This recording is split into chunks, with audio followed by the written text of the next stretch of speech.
into it, bro. Let's go ahead and get into it. Chicago's elite.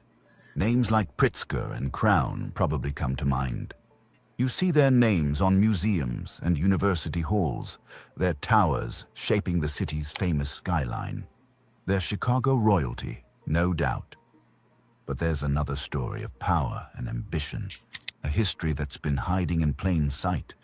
It's the story of black families who built empires against impossible odds. These aren't just stories about getting rich. They're epic tales of survival, of turning pennies into fortunes while navigating a city that was often engineered to hold them back. In a city divided by segregation, these pioneers didn't just open businesses, they built dynasties. They turned struggle into strategy and created generational wealth that shaped Chicago in ways most people have never heard of. Now let's be clear, making a definitive list of the richest is tricky. Private wealth is, well, private. So this isn't just about ranking bank accounts. This is a celebration of impact, of legacy, and of fortunes built brick by brick and idea by idea, right in the heart of Black Chicago. This is the story of 10 of those families, and the family at number 1 will completely redefine what you think you know about power and legacy in the Windy City. Let's kick things off with a family whose name was once the gold standard for black beauty and business, a dynasty that started in a Chicago basement and grew to take over an entire industry, the Gardner family, the founders of Soft Sheen Products. The story starts back in 1964 with Edward and Betty Ann Gardner. He was a school administrator and she managed the home, but they had a vision. It was born from a simple fact. The hair care industry was totally ignoring black people. The products on the shelves just weren't made for them. The Gardners didn't just see a gap in the market. They saw a chance to empower their community. So, in the basement of their South Side home, they started mixing. With their own kids as the first test subjects, they developed their first products, and a hair and scalp conditioner soon became a local hit. For years, Soft Sheen was a small family business. Edward sold products from the trunk of his car, while Betty Ann handled the finances. Their kids literally screwed the caps on the jars. By 1976, they were making a respectable $200,000, but they were still a small fish in a big pond. The moment that changed everything, the product that launched them from a local name into a global phenomenon, came in 1979. The Carefree Curl. Ha! This didn't just change hairstyles. Every black person know about this shit here, especially in a time where, listen, we got to be honest. We got to be honest. There was a time in African-American culture where we used to look at the ones who had the loose curls. I forgot what you call that type of hair, but the ones who had the looser curls, you know, typically what the mixed people would have, right? We wanted that same shit. Where you know you had them nappy cuckabugs in your head. He's like, man, I need to put this in here so I can get them little curls, you know what I'm saying? Get them light-skinned baby girl, them light-skinned curls, them genuine curls. I know I did. Listen, I know I did. I know I did, boy. Around, I think, how old was I? I was in middle school, actually. I was in middle school trying to use these joints. Like, oh, shit. Hey, listen. This shit gonna loosen up the curls, big dog. You know what I'm saying? Go have them genuine curls in that bit. Man, listen. That shit didn't work. It didn't work. It didn't work. It didn't work. It didn't work at all. It didn't work at all. Nope. It didn't work. Not for my hair.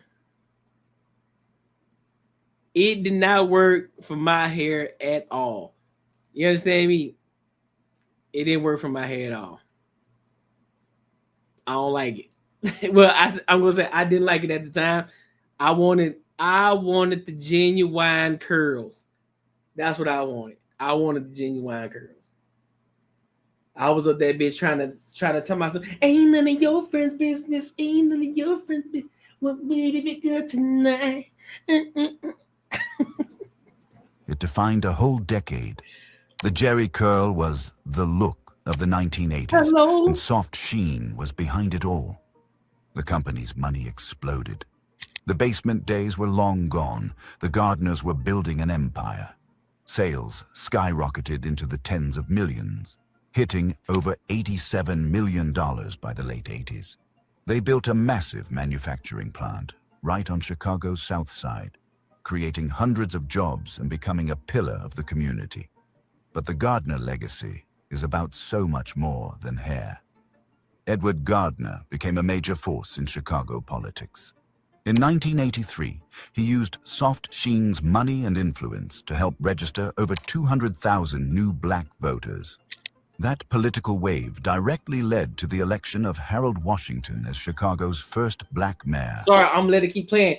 That's another, listen, if you want to get power, that's another way to get power. Get your bread up. And when I say get your bread up, I ain't talking about just become six figures. You remember we were just talking about how 30K a month ain't enough. If you want to make some real change in your city, wherever you from, if you want to make real change in your city, get your dollars up and listen, you can invest and you can sponsor the person that you want to get in office,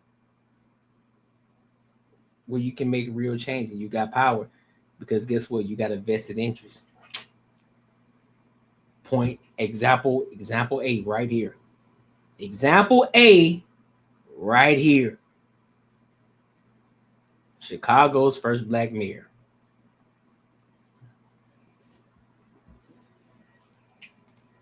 This wasn't just giving back. It was a brilliant use of economic power to create political power. In 1985, Edward and Betty Ann handed the reins to their children, with their son Gary taking over as CEO. That boy look like Caucasian, ain't it? The business kept growing, but the world was changing. In 1998, after decades as a fiercely independent family-owned giant, the Gardners made the tough call to sell Soft Sheen to the global giant L'Oreal. But even in the sale, Edward made one last power move for his community. He insisted that L'Oreal keep the company's headquarters on Chicago's South Side, saving jobs and preserving the company's roots. The Gardner family turned a simple idea into a multi-million-dollar empire, and they proved you could get rich while lifting up your entire community. The Boutte family. At number 9, we have a dynasty that took on the world of finance, a family that knew real power. Okay, yeah. Gary might be the mailman's kid. Yeah, I can see that. Because, boy, comes from controlling the capital. The Boot family, the strategists behind Indicorp, and the legendary Independence Bank. Okay. Black banking in Chicago has always been about defiant ambition. It started with pioneers like Jesse Binger, who first dared to create a bank for a community that was locked out of the system. But the Great Depression wiped out many of those early banks, leaving a huge void. For decades, Black Chicagoans struggled to get mortgages, business loans, or even basic bank accounts. This was the world Alvin J. Boot stepped into. Boot was a financial wizard and the visionary leader of Indicorp, the holding company for Independence Bank of Chicago. Founded in the 60s, Independence wasn't just a bank. It was a powerful symbol of black economic freedom on the South Side. Under Boot's leadership, it became one of the most important black-owned financial institutions in America. But Alvin Boot wasn't satisfied with just running a successful community bank.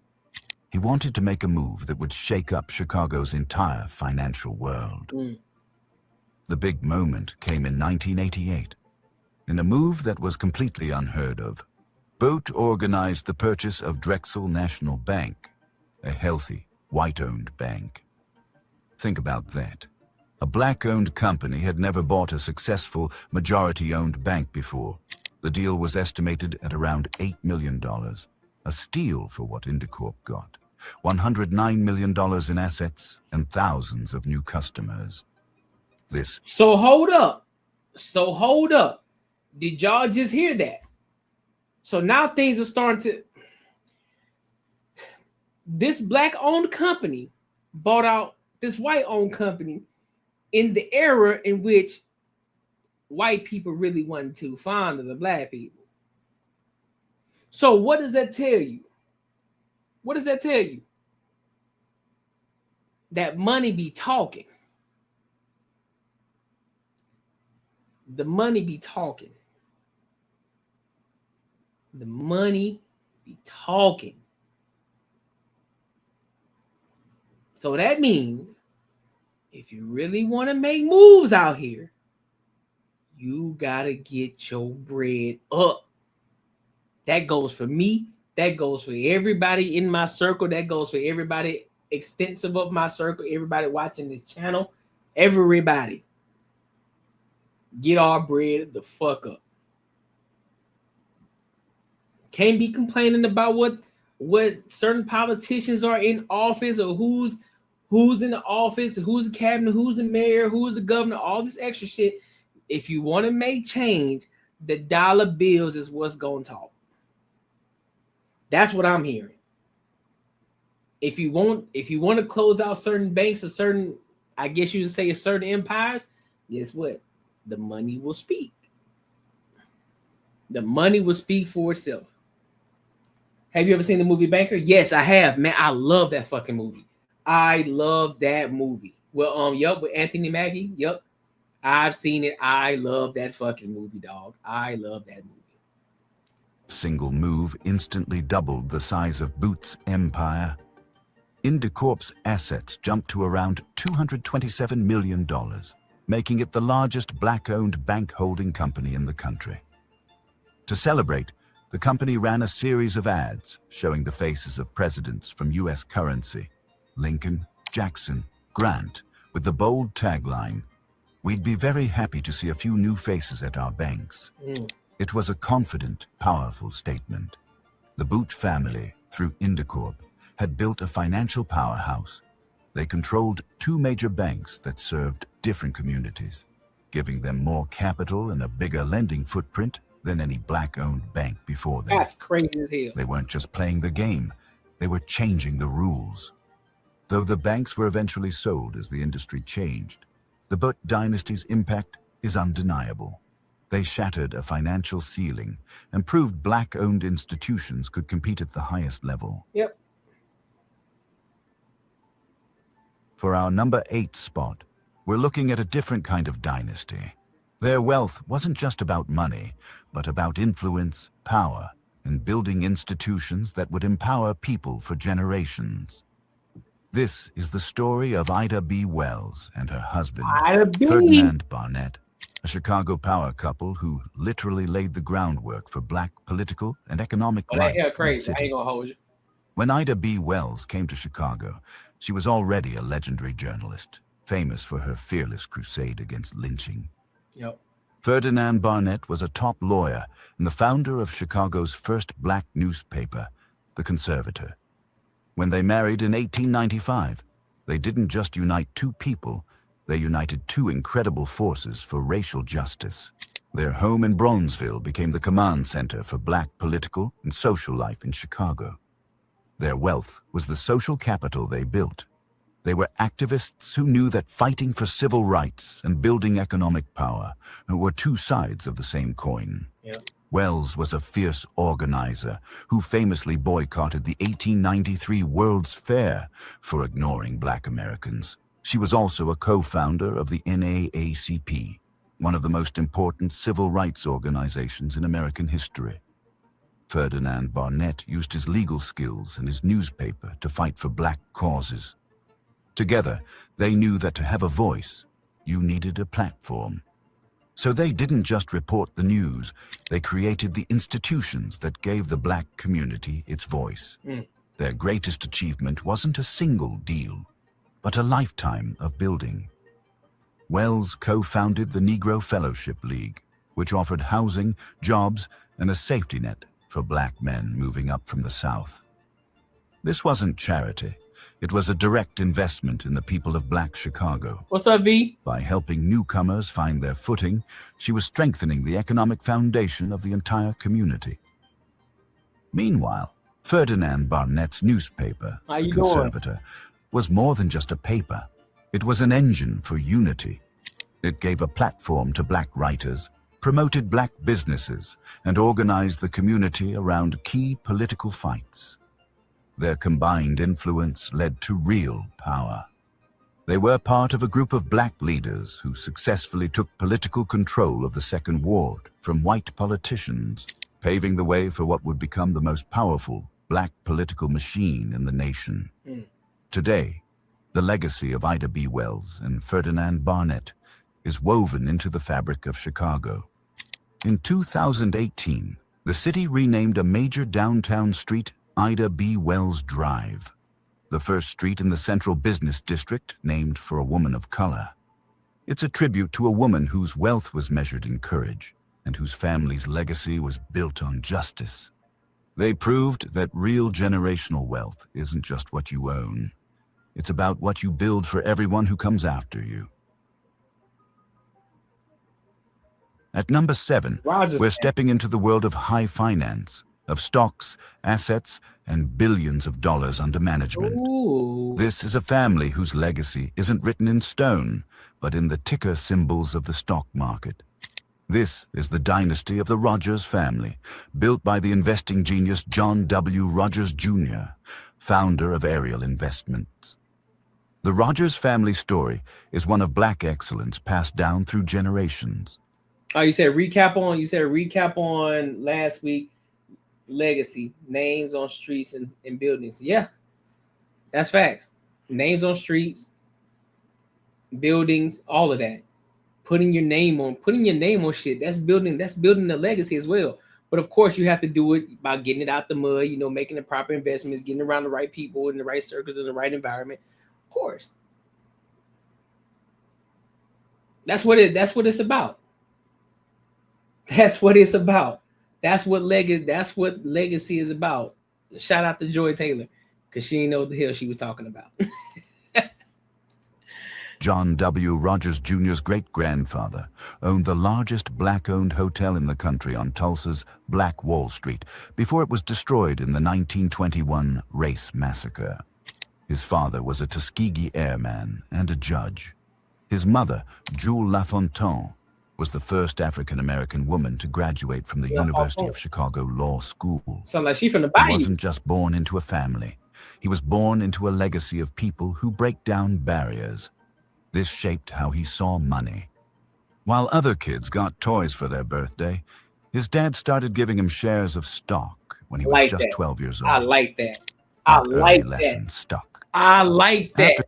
I like that. See, while black people have been talking about getting the next pair of Jordans, I'm gonna go ahead and get you this next iPad. Let me get you these other clothes and toys and shit. They out here giving their children stocks. Now I understand you still want your child to have a child life. You want them to experience childhood. I understand that, but doing that shit on the back end, listen, investing, even if you're using your own money, right? You're working your 9 to 5. You're taking a certain amount out of your check, out of your paycheck, to put into your child's stock. I do that. I invest. I'm investing in my children's future, bro. Why I have the opportunity to do that? You feel what I'm saying?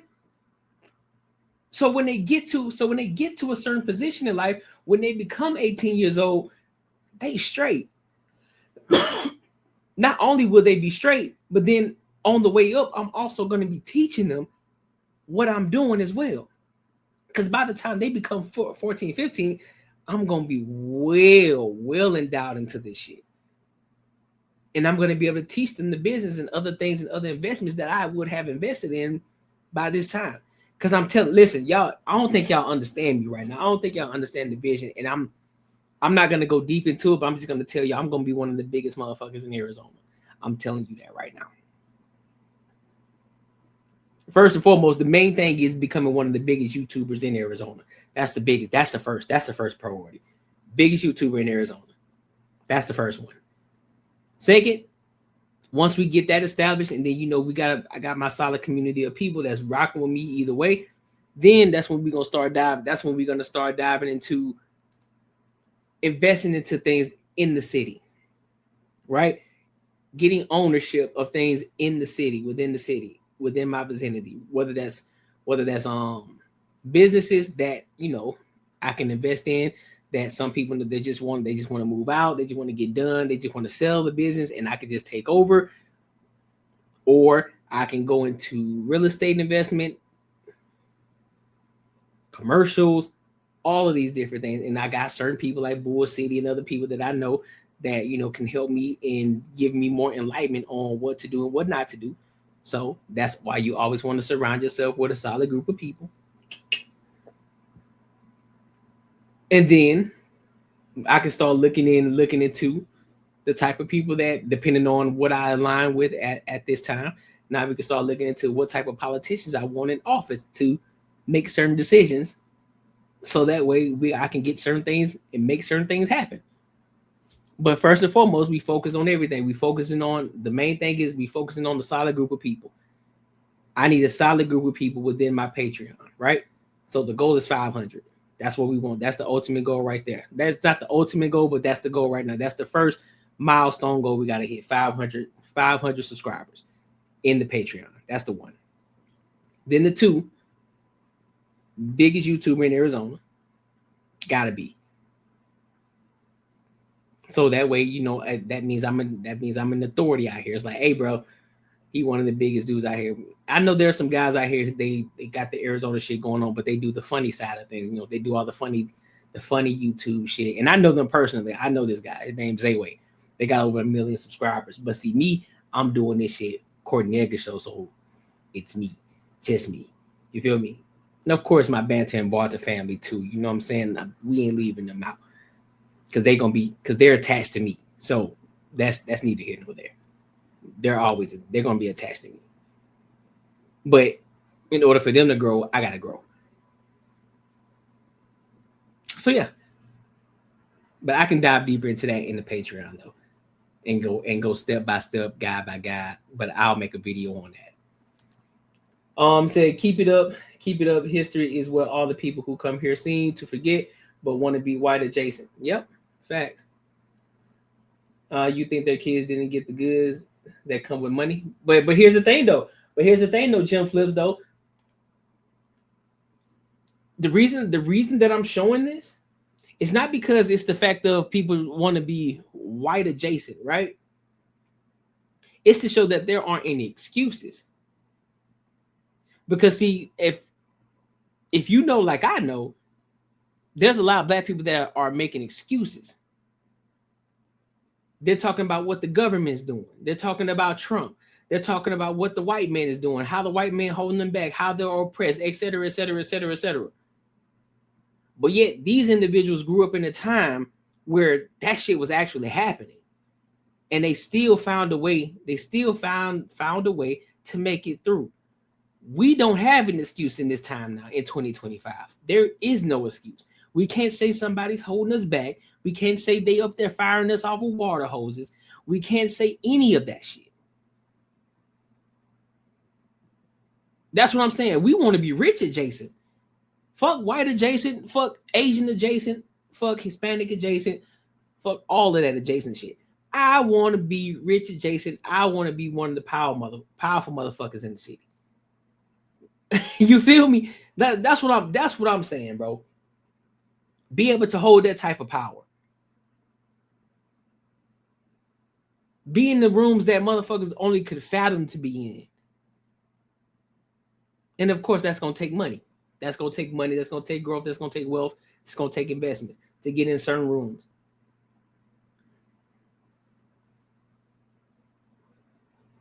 Dead ass. That's what we on. I ain't doing that race adjacent shit. Nope. Rich, money adjacent. We talking about wealth adjacent. That's what we want to be. That's what we want to be.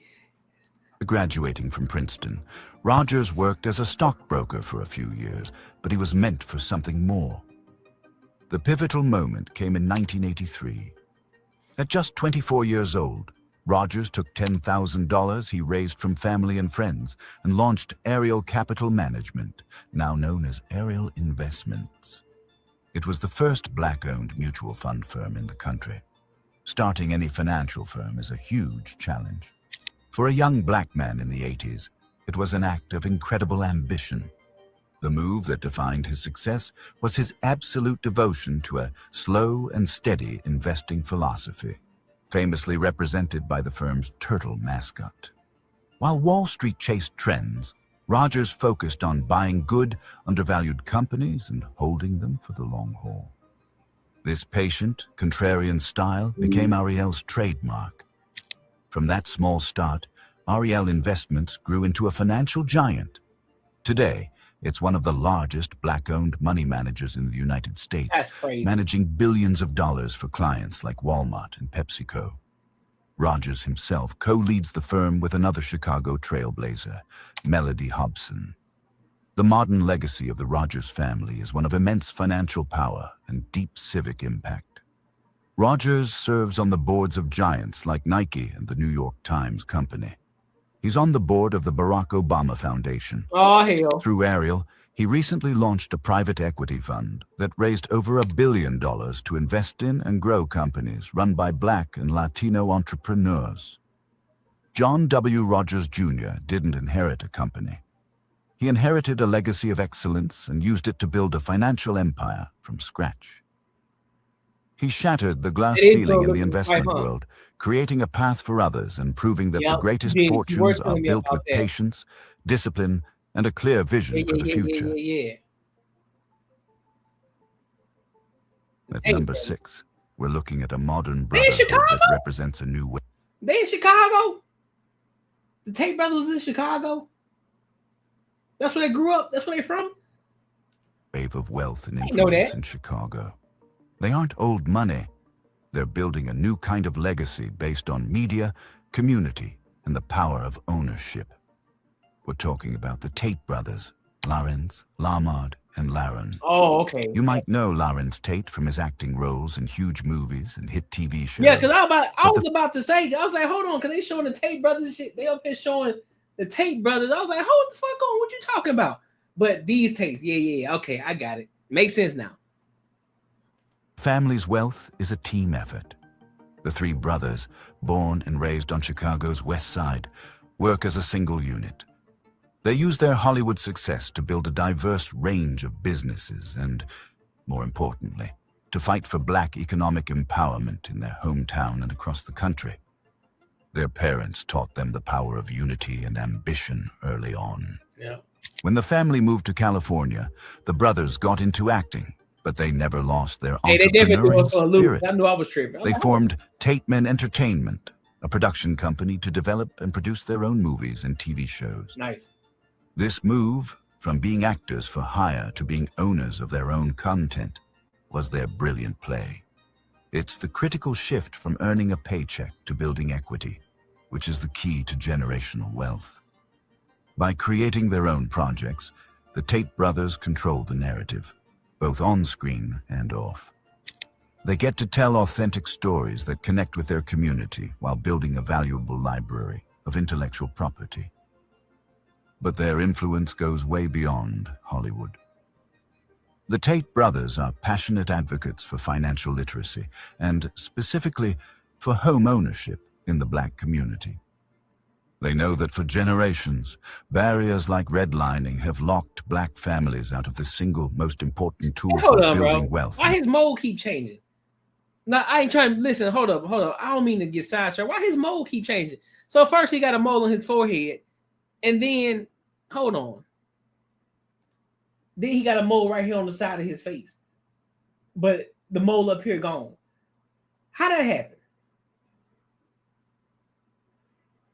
What the hell going on? And specifically for home ownership in the Black community. They know that for generations, barriers like redlining have locked Black families out of the single most important tool for building wealth in America, real estate. They've partnered with organizations like the Dearborn Realtist Board, the oldest Black real estate trade group in the country, to become leading voices in the fight to close the racial home ownership gap. They use their huge public platform to teach people about the importance of buying property and building equity. They understand that a mortgage can be a more powerful tool for here. freedom than a movie role. Their message is clear and direct. Ownership is power. Whether it's owning your content, your home, or your business, the path to closing the wealth gap runs through equity. The legacy of the Tate brothers is still being written, but their impact is already obvious. They represent a new model for a wealthy black family. Collaborative, media savvy, and socially conscious. They're using their fame not just for themselves, but as a platform to lift up their community. By combining the glamour of Hollywood with the practical mission of financial empowerment, the Tates are building a dynasty that's as much about influence as it is about income. Nah, you get it, bro. Coming in at number 5 is a man who wasn't just a businessman. He was a one-man economic universe. He was a pioneer who built a massive, self-sustaining empire in the heart of Black Chicago, long before anyone was talking about vertical integration. Ooh. This is the titan of industry, Anthony Overton. Born into slavery in Louisiana in 1865, Overton's life is an incredible story of relentless ambition. His father, a former slave, became a small business owner and made sure his son got the education he never had. Overton earned a law degree and even served as a judge before entrepreneurship called his name. He started in Kansas City, where in 1898 he founded the Overton Hygienic Manufacturing Company with just $2,000. He started with baking powder, but soon saw an opportunity with explosive potential. Cosmetics made specifically for black women. His high brown face powder was a massive hit. After a flood destroyed his business in Kansas City, Overton didn't quit. He moved his entire operation to the booming city of Chicago in 1911. Moving to Chicago was a genius move. He was now in the middle of the Great Migration with a... You see it? You see the correlations here? Vertical integration shows up for the second time in these lessons. It must end one's business vocabulary. Vertical integration. Yes, yes, yes. Exactly. Built-in customer base that was desperate for products that actually saw them. By 1915, his company was making over 60 different products and shipping them around the world. But Anthony Overton was just getting warmed up. This is where he goes from a successful entrepreneur to a legendary dynasty builder. He realized that to be truly secure, his community needed more than just cosmetics. They needed their own financial institutions. In 1922, he founded the Douglas National Bank, the second nationally chartered black-owned bank in the country. The very next year, he established the Victory Life Insurance Company. Then he got into media, creating the Chicago Bee newspaper and the Half-Century magazine. He housed all of it in the magnificent Overton Hygienic Building, a landmark in Bronzeville. This was Overton's ultimate vision, a closed-loop economic empire. A black family could get a loan for a house from Douglas National Bank, protect their family with a policy from Victory Life Insurance, read news about their world in the Chicago Bee, and use cosmetics from Overton Hygienic. Money earned in the community stayed in the community, building wealth for everyone. He was the first African American to run a major business conglomerate of this size. Although the Great Depression eventually took his bank, Overton's legacy is immense. He created the blueprint for black capitalism and self-sufficiency. He was a visionary who saw that true wealth wasn't just about your own fortune, but about building the institutions that let a community control its own destiny. Jesse Binger. At number 4, we honor the founding father of black banking in Chicago, a man who showed up in the city with $10 in his pocket and built a financial empire that became the bedrock of the black metropolis. This is the story of Jesse Binger. Born in Detroit in 1865, Binger learned about business from his mother, who developed real estate for black families moving north. After dropping out of high school, Binger drifted around the country before landing in Chicago in 1893. drawn by the World's Fair. With nothing but hustle and the lessons he learned from his mother, Binga got into real estate. His strategy was simple but brilliant. He bought run-down buildings on the south side, fixed them up himself, and rented them to the thousands of black families arriving during the Great Migration. He was building a fortune by providing something everyone needed in a city where housing discrimination was the law of the land. His real estate business was a huge success, but Binga saw a bigger problem. White-owned banks either wouldn't lend to black people or charged them insane rates. How could... You said, you're in Durham, North Carolina. We had Mutual Life Insurance, one of the largest black-owned banks and insurance companies. The founders' names are all over streets, schools, and city buildings throughout the city. Yup. Oh, yeah. You'll definitely see a lot of that over there. The community build wealth if they couldn't get access to capital? His chance came during the financial panic of 1907. When a white-owned bank went under, Binga seized the moment. In 1908, he bought the failed bank's building and opened the Binga Bank, the first privately owned black bank in Chicago. This was more than a business. It was a declaration of economic independence. On its first day, deposits reportedly topped $200,000. The Binga Bank became the financial heart of Bronzeville. It gave black entrepreneurs the money to start businesses and black families the mortgages to buy homes. Binga's marriage to Eudora Johnson, who came from a wealthy black family, brought even more capital into the bank. By 1921, he got a state charter, and the Binga State Bank was born. Just 3 years later, it had over $1.3 million in deposits. Binga became a living symbol of black success. He was a millionaire, a major philanthropist, and he openly challenged the city's racial rules. When he moved his family into a then all-white neighborhood, his home was bombed multiple times. Damn. Binga refused to leave, becoming a hero in the black community. The tragic end of Binga's story is a painful reminder of how fragile black wealth was. The Great Depression devastated the South Side. As his customers lost their jobs and savings, the Binga State Bank, which had invested everything back into its own community, eventually collapsed. Binga was controversially convicted of embezzlement, a charge many believed was politically motivated. He lost everything. But Jesse Binga's legacy isn't defined by his fall. It's defined by his incredible rise. For over 20 years, he provided the financial fuel that built the black metropolis. He proved that a black-owned bank could not only survive, but thrive. And he laid the foundation for every black financial institution that came after him. He was the original architect of black capital in Chicago. Wait, you might be thinking, didn't we already talk about the Gardeners? Yeah, I was just about to say it. But to truly understand the massive scale of the empire they built and how it transformed Chicago, we have to bring them back, right here in the top 3.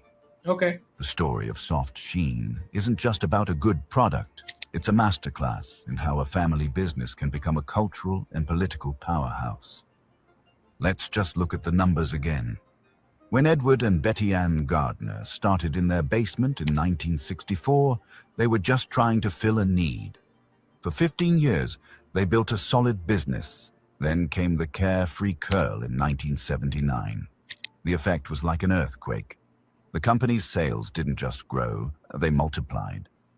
Within a decade, Soft Sheen's annual revenue blew past $80 million, making it the biggest black-owned beauty company in America. At its peak, it employed over 400 people, most of them from the surrounding South Side community. This is where the Gardners' story goes from a business success to a dynasty of influence. They built a state-of-the-art corporate campus right at 87th and Dobson. This wasn't just an office, it was an anchor. At a time when factories were closing all over Chicago, the Gardners were building one, investing millions back into their own neighborhood. Damn. That intersection is now named Gardner's Corner in their honor. The Gardners saw their wealth as a tool. Their most legendary moment of civic power came in 1983. Harold Washington was running to become Chicago's first black mayor. His campaign had ignited incredible hope, but it was up against the city's powerful and hostile political machine. Of course. It desperately needed a massive voter registration drive. Edward Gardner stepped up. Using Soft Sheen's advertising muscle and organizational skills, he helped launch a campaign that registered over 200,000 new voters, almost all from the black community. It was this wave of new voters that swept Washington into office, changing Chicago history forever. Gardner didn't just write a check. He used his entire corporate empire for a political cause. The family's commitment didn't stop there. They were co-owners of the Chicago Hey, hold up. Bulls. They poured money into reviving the historic Regal Theater. All right, so maybe this is a conspiracy theory. Maybe I'm just kind of thinking outside the box here. I can be totally off on this. I could be 110% off on this. Just tell me if I'm wrong.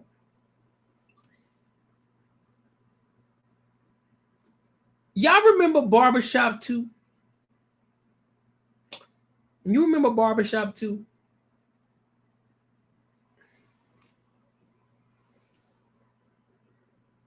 Yeah. Get down with the D-Lo. What is it? What is it? Get down with D-Lo Brown? Yeah. Get down with D-Lo Brown.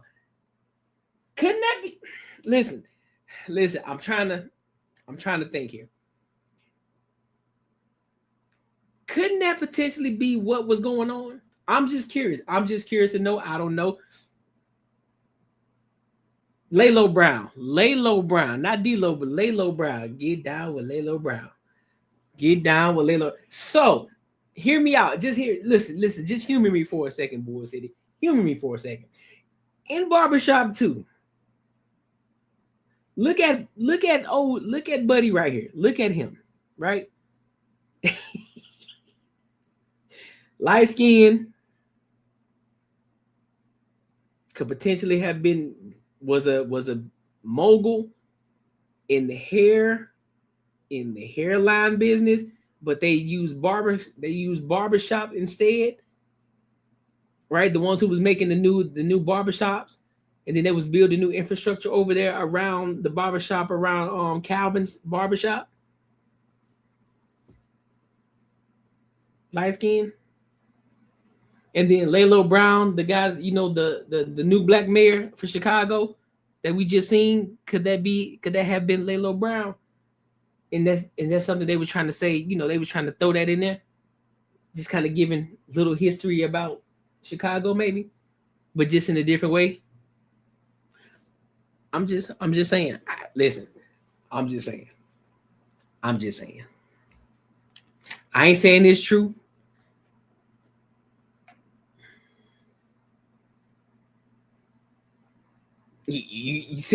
So now you want to go back and look at and watch that movie, Barbershop 2. I think I'm gonna watch it tonight after this. I ain't gonna lie to you. I think I'm gonna go back and watch it. I ain't gonna lie, because now I'm looking at this. Y'all know how politics work, dog. You remember when Calvin walked into that room? When both of them were Laylo Brown and old buddy, the investor dude, they were sitting at the table, then old buddy covered up that money. That investment money to go to Laylo Brown to say that, look, I'm sponsoring you to do what you need to do, to back you, so that way you can win mayor, so that way you can do what we need to do, so we can get certain infrastructures and we can pay for it. Well, we can get ownership of certain.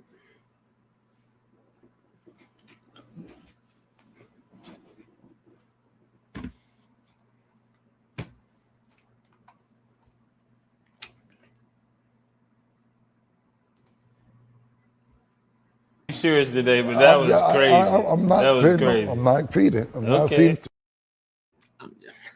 Theater, bringing world-class entertainment back to the South Side. They started a non-profit called Black on Black Love to fight community violence. When the time came, their children, Gary and Terry, took over. The eventual sale to L'Oreal in 1998. You see what I'm. You see where I'm going with this, right? But could have switched the narrative. Like he made, of course, he probably just switched the narrative around to, for the entertainment factor. But could that have been the situation? He's like, you know what? To kind of throw that in there, we ain't gonna talk about, the hair products. We're gonna use barbershops because this is the name of the movie is Barbershop. So we're gonna throw that in there. We got this guy, this investor, this black investor guy, he's investing in this new upcoming mayor, Lalo Brown. Gardeners. For a massive, undisclosed sum was the end of an era. But it cemented the family's immense You feel me? fortune. Like, you see what I'm saying? And even then, their loyalty to Chicago was absolute. Just saying. A key condition of the sale was that L'Oreal had to keep the South Side headquarters open.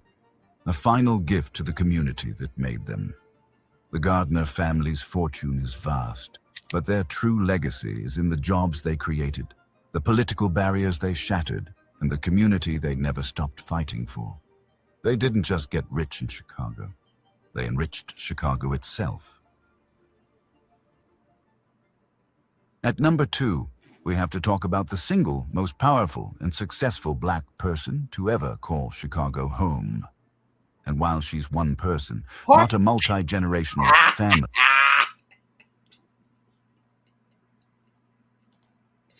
Not Harpo Studios. You hear what you're saying out loud, bro? Harpo Studios. That's crazy. Harpo Studios. That's crazy, fam. That's crazy. That is wild. I did not know that. That's crazy as hell. The empire she built in Chicago, Harpo Studios, functioned as a dynasty in its own right. Oprah Winfrey is a figure of such incredible wealth and influence that her story is permanently fused with the Windy City. Oprah came to Chicago in 1984 to host a morning talk show that was failing AM Chicago. Within a month, it was the #1 show in town. By 1985, it was renamed The Oprah Winfrey Show. But the decision that turned her from a popular TV host into a billionaire mogul was her brilliant move to demand ownership.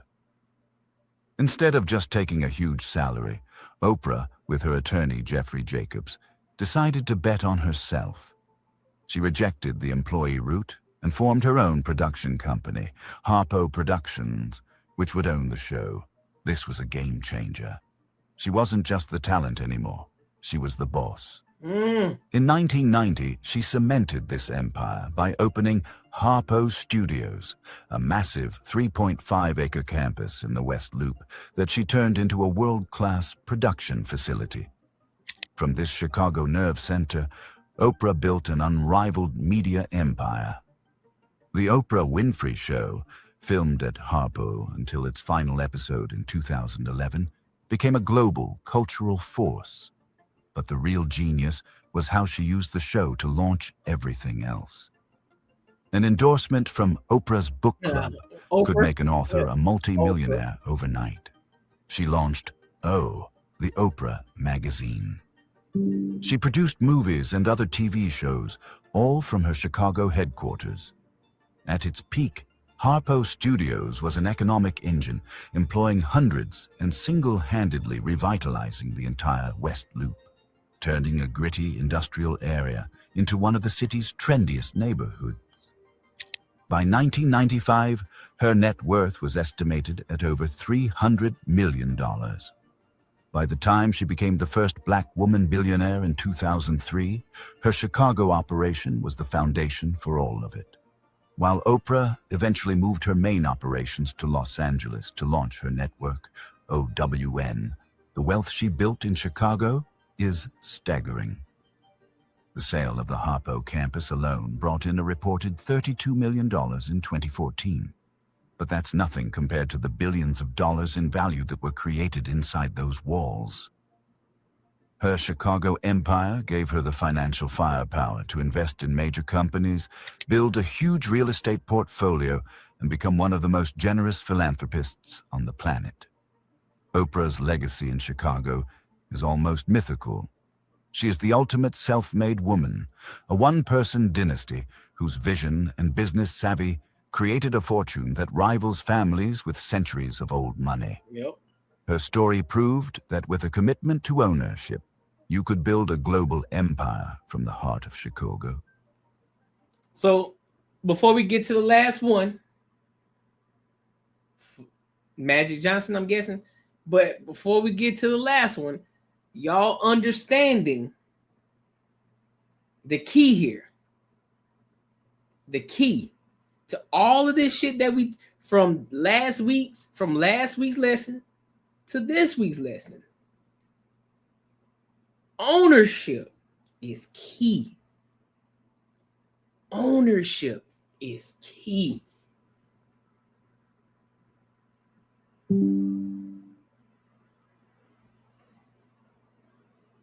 Oprah is the brand.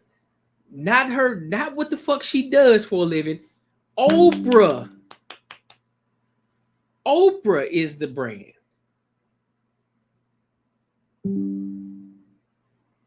Tyler Perry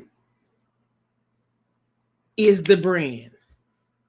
Tyler Perry is the brand. Rick Ross is the brand. Rick Ross is the brand.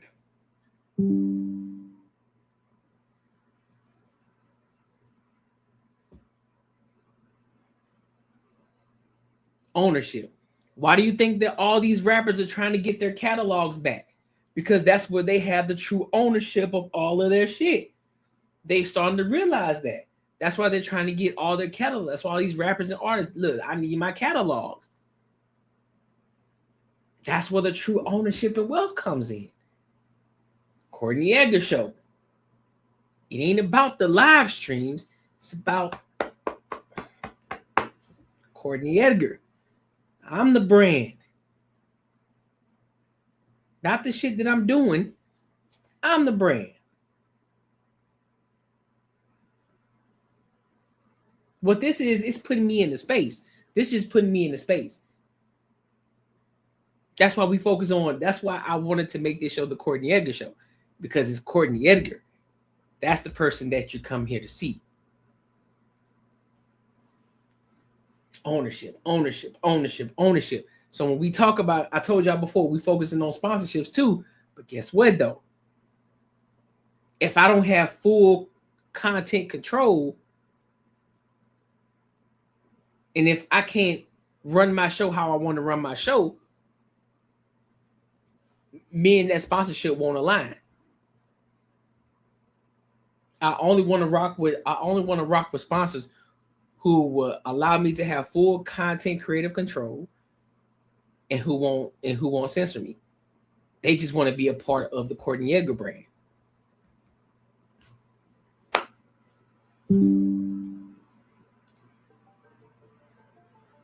And now we've arrived at number one. The family that stands as the undisputed royal dynasty of Black Chicago.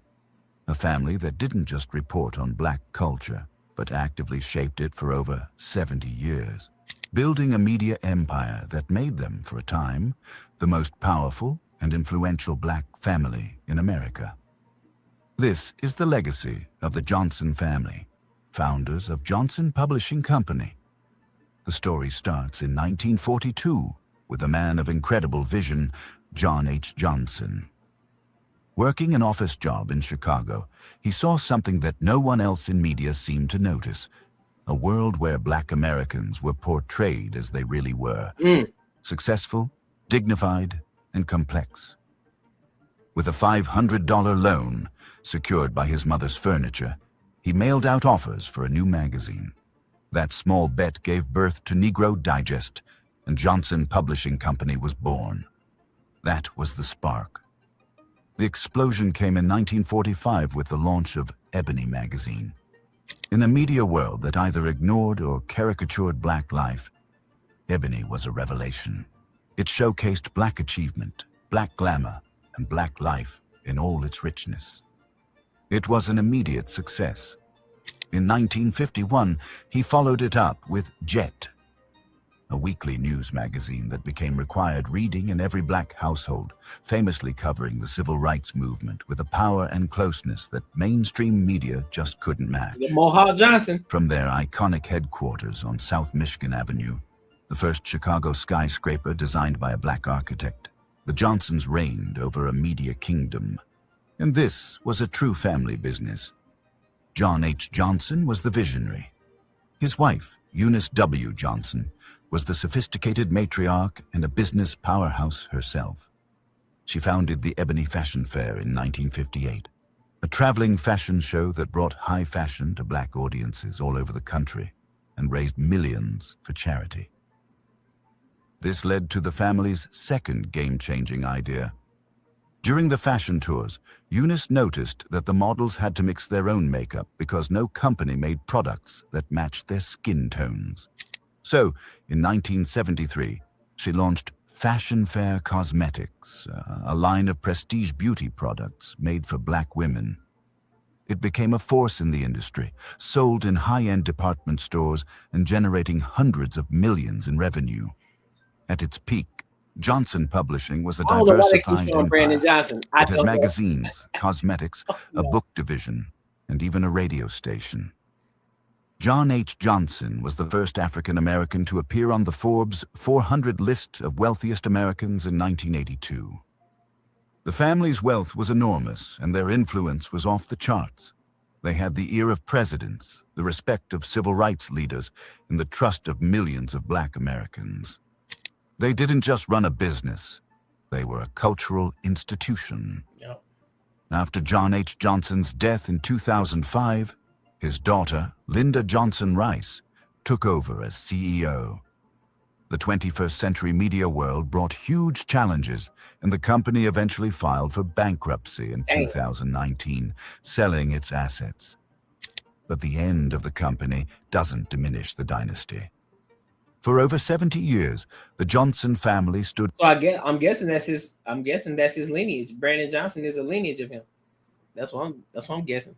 At the sons, maybe. That must be his son. Absolute top of black wealth and power in Chicago and the nation. They built an empire from nothing, changed the way an entire race of people saw themselves, and created a legacy of excellence that is still the benchmark for black enterprise. They are, and always will be, Chicago's first family of black wealth. The stories of these 10 families are a powerful reminder of what's possible, even when the odds are stacked against you. They're a core part of Chicago's history and a vital chapter in the American story. Yep. Same politician that Gardner's funded as well. Yep. That's a fact. Yep. He would have to be a grandson, great grandson. Yeah. Great grandson, probably so. And if you were inspired by these stories of ambition, struggle, and incredible success, please show your support by subscribing to our channel and hitting that notification bell. We have so many more stories to tell, and you won't want to miss what's coming next. From the defiant ambition of Jesse Binga to the meat. Man, listen, dog. Listen, man, that is great stuff. There's so much content on that. There's so much content. I think that's gonna be a heavy hitter for us. I think that's gonna be the angle at the end of all the live streams, because I think that's gonna be dope. I think it's very informative for people who don't know. I think bibliographies and all that shit that they have on YouTube too, from people.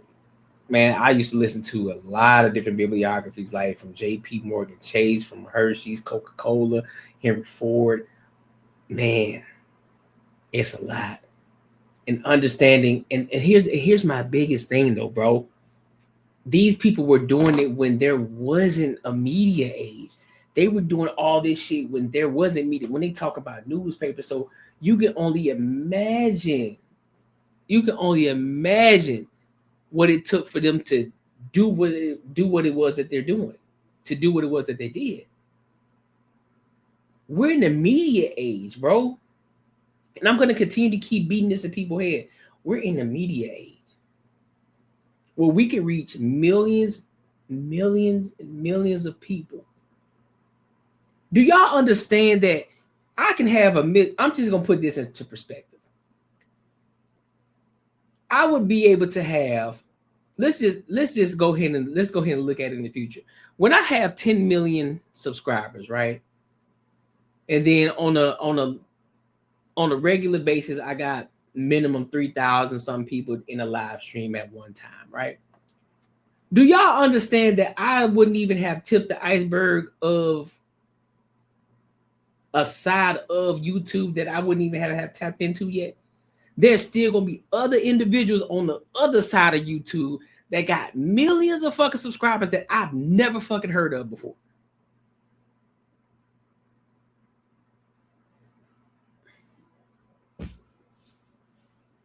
And y'all, this is the easiest time to do it.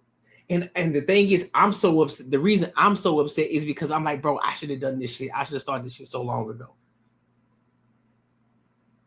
I could have started this shit during the pandemic time. Could have been doing this during the pandemic time. When all I had was, when I wasn't working during the pandemic, when I could have just been live streaming this entire time, bro. Could have been live streaming this entire time. But hey, it is what it is. We here now, right? And can't go back in time. Can't go back to what was and what could have been, but we here now. But just looking at that right now, that'd be 4 years. That'd be 4 years of me in. And mind you, that ain't even that long ago. So that's exactly, Bull City. That's exactly what we're doing. We making the most of it. And we going the fuck in. That's exactly what we doing. We going the fuck in. It's the blueprint that was molded in much tougher times. It can be implemented today. Exactly.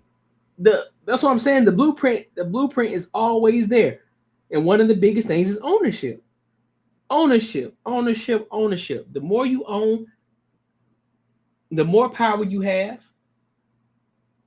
the more moves you can make. Ownership. All of it is ownership, bro.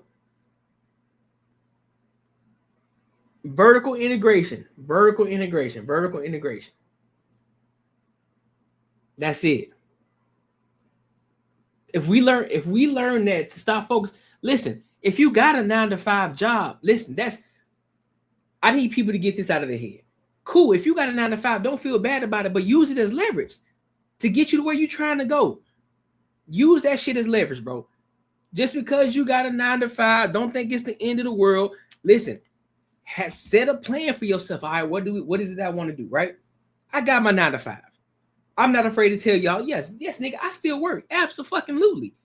Why the fuck would I not want to work? I'm not going to be one of these idiots out here that's going to say, hey, man, you know what? I'm really enjoying doing live streaming. So you know what? I'm going to do this full fucking time. I'm going to quit my job and I'm going to bank on the YouTube. Man, you stupid. No, I'm not doing that. Why would I miss out on more money? That's dumb. Why would I miss out on money? That is stupid. Because now I can make sure all the bills are paid. I'm straight over here. Now I can mentally focus on what I got going on here and what I'm building over here. I got more energy to focus on this, to do what it is that I need to do to get me where I'm trying to go.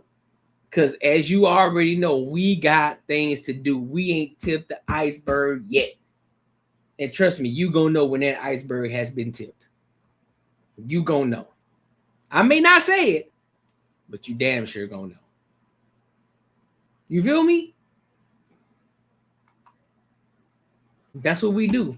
We moving like top dogs over here already. We moving like top dogs.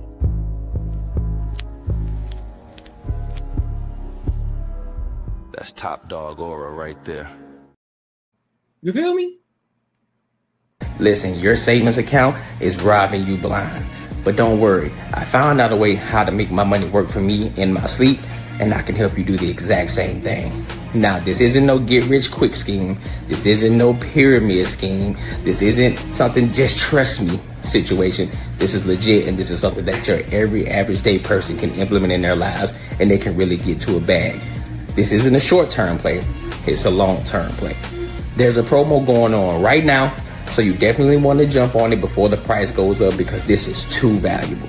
The link is in the description. And hey, let's get our money up. Let's get back to the video. Yep, you're right. You right, Bull City. All of it. That's Amazon is the prime example. Nah, you wild as fuck, bro. 10-foot ceilings, baby. Bro, your ass crazy as fuck, bro. But yeah, owning all of that, looking at what Amazon is doing and how their vertical integration, yes, they are a great example of how it is moving today. It's a great example. And that's exactly how we're moving. That's exactly how we're moving. Because we're focused on the long term. We're focused on the 10-year. We focus on the 10-year. We ain't focused on the 2-year. We focus on the 10-year. I'm telling you, year 10,